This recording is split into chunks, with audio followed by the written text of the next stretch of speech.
Olá, nós estamos dando continuidade ao nosso devocional Gota a Gota e o nosso tema nesses últimos devocionais que nós temos gravado é a respeito do modelo de oração que Jesus nos ensinou.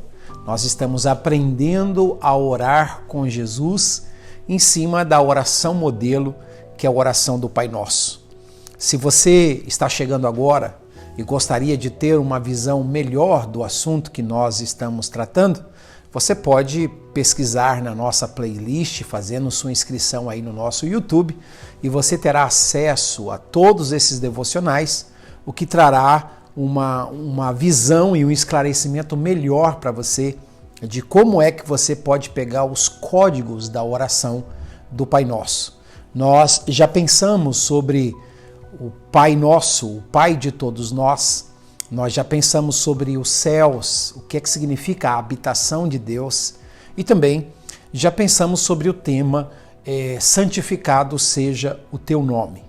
O interessante nessa oração do Pai Nosso é que Jesus mostra para mim e para você pelo menos 7 características de Deus. A gente pode perceber nessa oração modelo alguns códigos que nos faz ter uma visão correta de Deus. Por exemplo, ele nos ensina a chamar Deus de Pai. Então essa é uma das características de Deus. Deus é Pai. Depois ele diz, santificado seja o teu nome. Então a gente tem aqui, Deus é santo. Depois ele vai dizer, venha a nós o teu reino, nos dando uma visão de que Deus também é rei. Depois ele vai dizer, o pão nosso de cada dia nos dai hoje, mostrando para mim e para você que Deus é aquele que é o supridor de nossas necessidades. Logo, ele vai dizer, perdoa os nossos pecados, as nossas dívidas, assim como nós temos perdoado os nossos devedores. Então Deus é um Deus perdoador. Então a gente tem aqui, Deus é Pai, Deus é Santo, Deus é Rei, Deus é provedor, Deus é perdoador. Todos esses atributos estão em Deus. Mais à frente, ele vai dizer, e não nos deixeis cair em tentação, mas livra-nos do mal. Então Deus também é um Deus protetor e Deus é um Deus cuidador. A gente tem todas essas características aqui na oração do Pai Nosso e são segredos, são códigos que nós vamos estar pensando durante o restante dessa oração. E hoje eu vou pensar com você sobre essa expressão de Jesus, venha o teu reino. Venha o teu reino. Nós sabemos que esse foi um dos assuntos mais importantes na vida de Jesus. Ele falava muito do reino. O João Batista dizia, arrependei-vos porque é chegado a vocês o reino de Deus. As primeiras pregações de Jesus em Mateus capítulo 4 é arrependei-vos porque é chegado a vocês o reino dos céus, o reino de Deus. A gente vai pegar Mateus capítulo 5 e nós vamos aprender sobre o reino dos céus. As parábolas de Jesus, o tempo todo, ele vai falar sobre o reino de Deus, o reino dos céus. Mas tem uma expressão que ele faz para Pilatos que eu acho muito interessante. Quando ele diz para Pilatos, quando Pilatos pergunta, você é rei? E ele disse, eu para isso nasci e para isso eu vim a esse mundo. Mas ele diz o seguinte, o meu reino não é deste mundo. Se o meu reino fosse deste mundo, então os meus servos pelejariam por mim. E também Deus, o meu Pai, poderia mandar mais de 12 legiões de anjos para me livrar desse momento. Ou seja, Jesus está dizendo, eu teria à minha disposição 72 mil anjos para me livrar dessa situação aqui. A gente sabe, no livro de Reis, capítulo 19, que apenas um anjo de Deus matou 185 mil assírios. Um anjo, um único anjo, acaba com um exército inteiro. Você pode imaginar 12 legiões de anjos, todo o Império Romano, todo aquele povo seria destruído. Mas Jesus disse, o meu reino não é deste mundo. Se o meu reino fosse desse mundo, então eu faria essas coisas.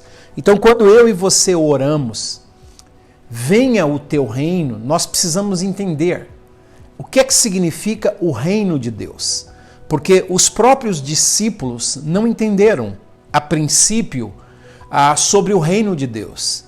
A gente percebe, por exemplo, em Mateus capítulo 20, quando Tiago e João, junto com a sua mãe, se aproximam de Jesus e eles fazem um pedido, ou seja, a mãe de Jesus, a mãe de Tiago e de João se aproxima de Jesus e diz: eu tenho um pedido para lhe fazer a respeito dos meus filhos.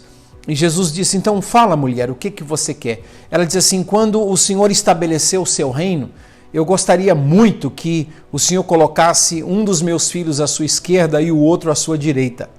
Então Jesus tem que olhar para essa mulher e para os seus filhos e dizer assim: vocês não sabem o que é que vocês estão pedindo, porque eles estavam esperando a iminência do reino de Deus, de um reino físico.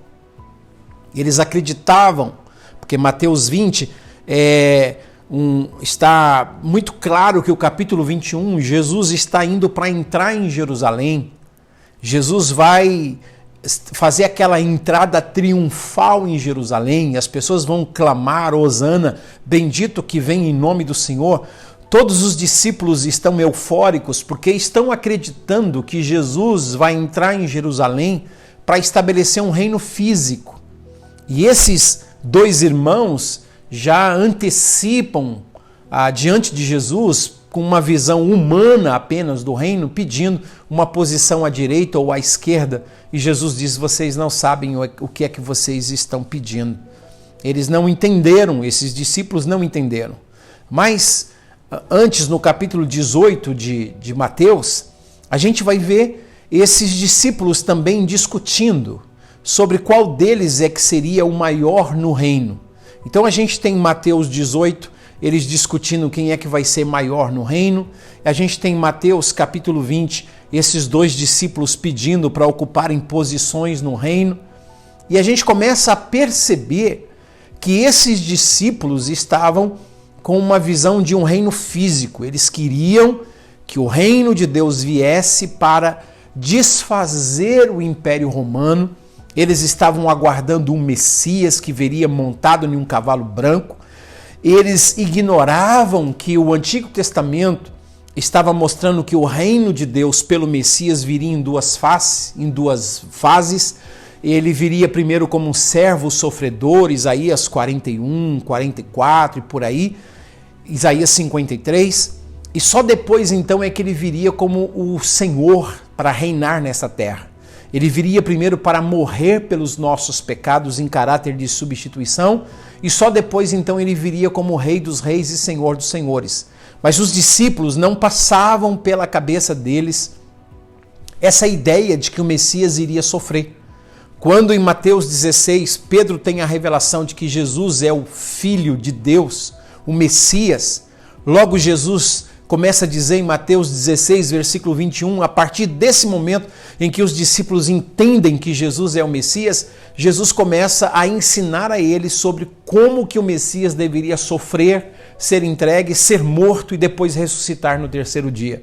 E Pedro diz: não, isso de forma alguma te acontecerá, porque o Messias vem para reinar, o Messias vem para ser Senhor. Ele não entendia as profecias de Daniel, capítulo 7, e também capítulo 11, de que o Messias deveria ser cortado, de que o Messias deveria morrer, de que o Messias deveria ser entregue para a remissão dos pecados da humanidade e que depois então, após a sua ressurreição, subiria aos céus e que um dia voltaria em glória para estabelecer o seu reino sobre essa terra. Então, os discípulos não entenderam isso. Até mesmo depois da ressurreição de Jesus, Jesus aparece àqueles dois discípulos no caminho de Emaús e a conversa é a mesma. Eles estão de cabeça baixa, e Jesus se aproxima como se fosse um peregrino e pergunta: o que vocês estão conversando? Por que está triste o coração de vocês? E eles dizem: você é o único estrangeiro, você não sabe o que aconteceu em Jerusalém a respeito de Jesus, que nós esperávamos que ele fosse o Redentor de Israel, o Rei de Israel, o Messias de Israel. E aí Jesus tem que dizer, ó nécios e tardos de coração, para entender. Vocês não entenderam que a profecia está escrito que primeiro ele tinha que passar nos seus sofrimentos para depois então ele receber a sua glória? E aí a gente tem Atos capítulo 1, quando mais de 500 irmãos estão ali reunidos, e no versículo 6, Jesus está glorificado, pronto para ser assunto aos céus. Eles perguntam para Jesus, Senhor, é agora, é nesse momento que o Senhor vai restaurar o reino de Israel? É agora? E aí então Jesus tem que dizer, olha, a vocês não compete saber os tempos ou as estações que o Pai reservou por sua própria autoridade, exclusiva autoridade. O que vocês precisam é receber o poder do Espírito Santo e ser minhas testemunhas em Jerusalém, Judeia, Samaria e até os confins da terra. Então, eles estavam preocupados com aquilo que não deveriam estar preocupados e não estavam preocupados com aquilo que deveriam estar preocupados. Eles estavam preocupados com o reino físico de Deus e Jesus estava dizendo, leve o meu evangelho, leve as boas novas para que as criaturas se tornem filhos de Deus, para que o meu reino penetre no coração dessas pessoas. Então, a gente vai perceber que quando você ora, venha o teu reino, você está pedindo duas coisas. Primeiro, você está pedindo com que o reino de Deus, primeiro, seja estabelecido no seu coração, seja estabelecido dentro de você através do novo nascimento. Então, a primeira coisa, Lucas 17, versículo 20 e 21, Jesus diz, o reino de Deus não vem agora com visível aparência, porque o reino de Deus está dentro de vós. O que Jesus está dizendo é o seguinte, antes que o reino físico de Deus venha, primeiro, esse reino espiritual tem que nascer no seu coração, te tornando humilde, te tornando manso, te tornando pacífico, te tornando misericordioso, fazendo com que você se torne um súdito do reino que há de vir. Primeiro, o rei vem e estabelece o reino dele dentro do seu coração, que é um reino de paz, é um reino de justiça, é um reino de amor, é um reino de luz. Depois, então, nós temos um segundo aspecto desse reino, porque Daniel capítulo 2 e Daniel capítulo 7 de verdade vai dizer que o reino de Deus vai ser estabelecido sobre essa terra. O próprio Jesus diz em Atos capítulo 1, através daqueles anjos, quando os anjos chegam aos seus discípulos e dizem, o que é que vocês estão olhando aí para o céu, varões galileus? Esse Jesus que dentre vós foi assunto ao céu, um dia ele há de voltar, assim como para os céus o vistes ir. Ele foi oculto em uma nuvem e um dia ele será revelado em uma nuvem de glória e ele virá para estabelecer o seu reino sobre essa terra. A gente tem essas promessas de Apocalipse capítulo 19, de Apocalipse capítulo 21 e 22, de que o reino de Deus será estabelecido sobre essa terra. Mas primeiro, ele tem que nascer no seu coração. E o reino de Deus nasce no nosso coração quando nós entregamos a nossa vida para Jesus e nós nascemos de novo. Jesus disse, se você não nascer de novo, não pode ver o reino de Deus. João 3,3. E no versículo 5, Jesus diz, se você não nascer de novo, você não pode entrar no reino de Deus. Então, antes de você entrar no reino de Deus, primeiro, o reino de Deus precisa entrar em você. Quando você ora a oração do Pai Nosso, você está orando nesses dois aspectos. Senhor, primeiro, que o teu reino entre em meu coração e então eu estarei habilitado para um dia entrar no teu reino quando o Senhor estabelecê-lo sobre essa terra. Pense nisso, Deus te abençoe, que o Senhor te guarde, que o Senhor te proteja e, por gentileza, compartilhe esse vídeo com outras pessoas para que eles possam também aprender a orar a oração do Pai Nosso. Um grande abraço e até a próxima.